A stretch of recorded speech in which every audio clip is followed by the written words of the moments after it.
Suppose a Yellowstone appeared in modern-day Yellowstone. Could it reclaim the peak of its ecological niche? A Yellowstone has just hatched somewhere in the park, and what greets you isn't fresh jungle air.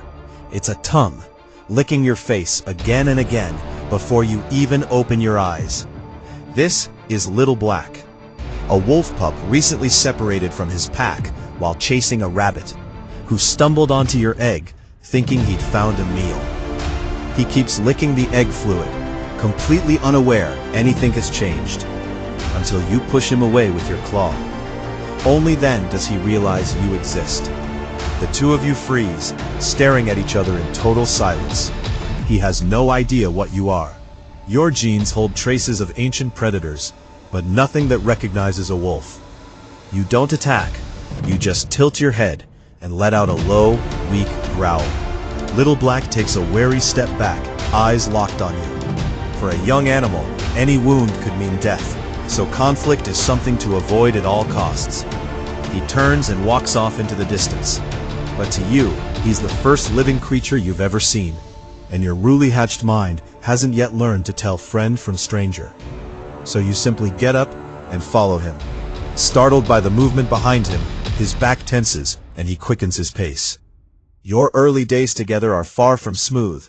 He stays wary while you're endlessly curious about everything. Swaying grass, crawling insects, tumbling stones, darting around behind him with obvious delight, while he watches with undisguised annoyance. But he has bigger priorities. As the most capable pup in his den, he's already learning to survive. And right now that means finding food. He locks onto a pika, nibbling grass, lowers his body, and creeps closer. But just as he's about to strike, you dart over out of pure curiosity, and the pika vanishes. He turns and growls at you for the first time, genuinely angry, and you instinctively back away into the grass without understanding why. Hunger gnawing at both of you. He calms himself and finds a second target.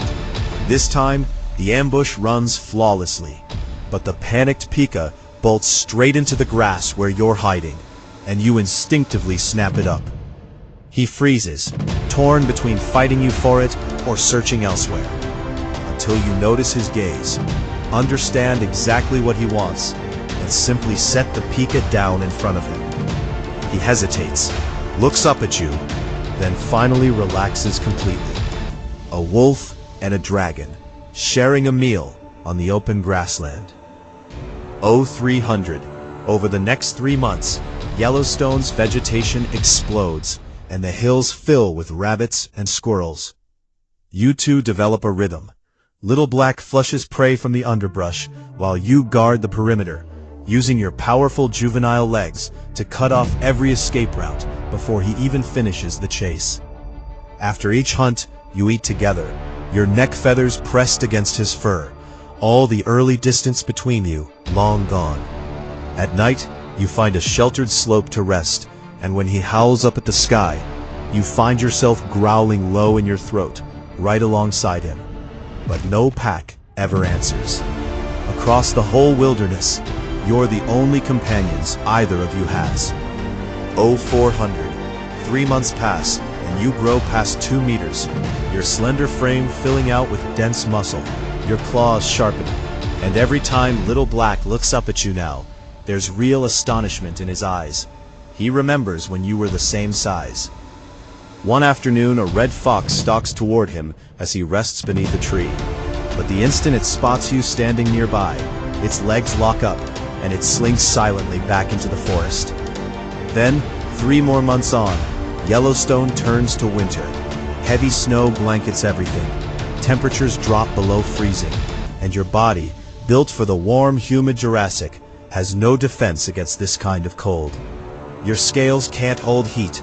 The wind cuts straight through you, and within moments, your limbs go stiff. 0500.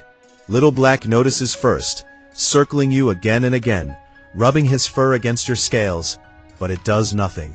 You, once explosively fast, can barely take a single step, and eventually collapse beneath a tree, unable to move. He circles anxiously, trying to get you up, but it's useless.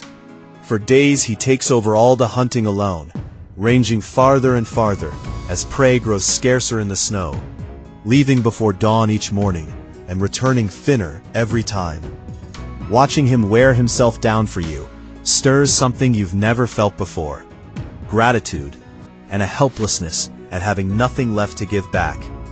You've done everything you could to adapt to this land, but this Jurassic body simply can't survive a modern winter.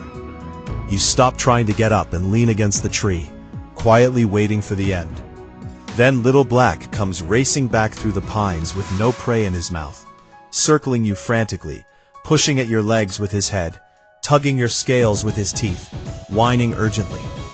You can't understand what he wants, but his desperation stirs something in you, and you summon everything you have left to rise and stagger after him. He leads, glancing back to make sure you're keeping up, across frozen meadow until you catch the strong smell of sulfur.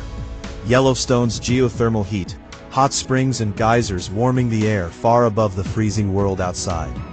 The instant you enter the steam, warmth wraps around you, and the cold begins to lift.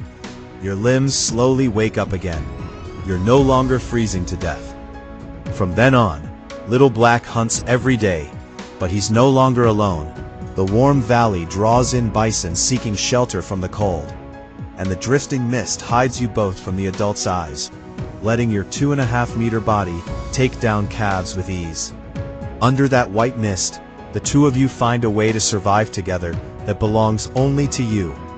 Next winter, and prey growing scarcer still, could shatter this fragile stability. But for now, you're both alive.